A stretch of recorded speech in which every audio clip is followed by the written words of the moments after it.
Hi friends, this is Zoe Floyd, your local real estate expert, Conway expert, home matchmaker extraordinaire here in beautiful Orlando, Florida, and your go-to homegirl for real estate updates and truths wrapped in a little sparkle. Today we're tackling one of the biggest questions, especially for those moving or reshuffling life in Orlando, Florida. Should you buy or rent in 2025? I'll walk you through both sides, pros, cons, money talks, and real Orlando trends, plus a few laughs. Quick thought, drop a comment below if you're in team buy or team rent, or you're just 100% in it for the pool access. That'll be a fun conversation. First, let's talk renting.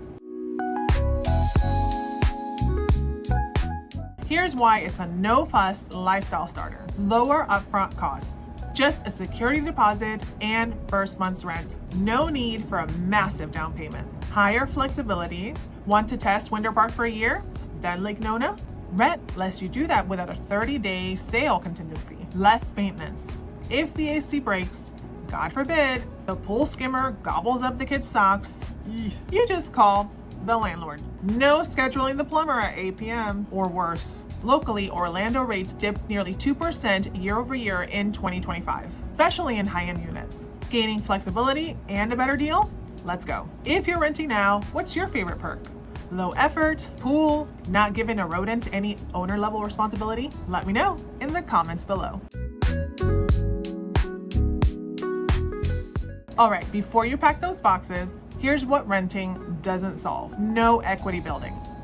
Your rent pays the landlord's mortgage, not your future. Rent can be unpredictable. Inflation, rising costs, and Orlando's shifting real estate market make long-term planning a little tricky. And as I mentioned earlier, Orlando has a deal-rich rental market, but tastes change. Flip a switch and your tight budget may not cut it. And finally, a house, a place that can be your home. Personalization is often such a valuable aspect of owning a home. Walking into a space that you can tailor to your desires without having to call the landlord to just ask.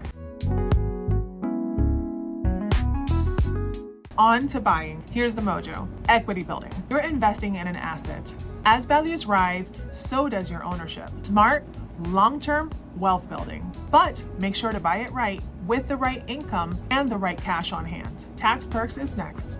Homestead exemptions, mortgage deductions, and no state income tax in Florida make it a perfect little spot to buy. Customization freedom. Paint it lime green? Go for it. Garden, remodel, build a man cave. The world is your property. Finally, Orlando is becoming more balanced.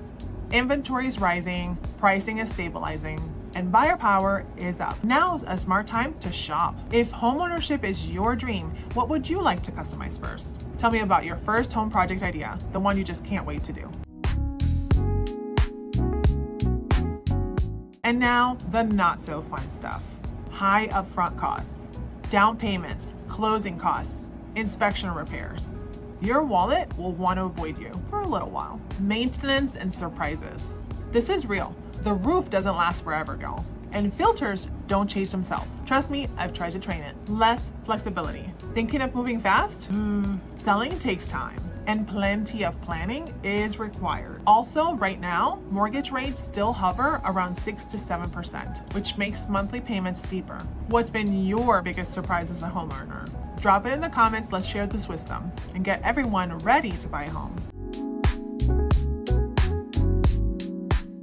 Here's what Orlando looks like in 2025 in numbers. 2025 is a number. Renting is about $127 less per month than owning. Smaller gaps than in many cities, but it's still something. Overall cost of living is slightly below the national average. Housing is 8% cheaper, although utilities are a bit higher. Supply is rising, especially in long-term rentals and build-to-rent communities, which offer family lifestyle living without a mortgage. So, Orlando isn't New York, but it's also not rural Alabama. It's a great middle ground shaped by our living tempo. Here's how I break it down with Orlando flair. Rent if you want flexibility, are testing the city, or not ready for repair costs. Or you want that resort-style pool without having to mow the lawn. Buy if you plan to stay 3 to 5 years plus, want equity, tax breaks, or the freedom to wallpaper your entire room in flamingos. No judgment here. Remember, buying is a marathon, renting is a sprint. Both smart depending on your lifestyle phase right now.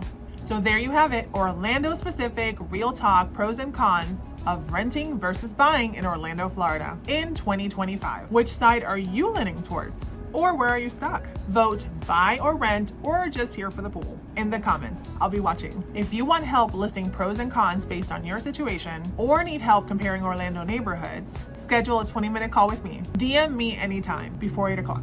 And if this video helped you think a little more clearly, hit the like button, subscribe, and pass it on to a friend who's second guessing their next move.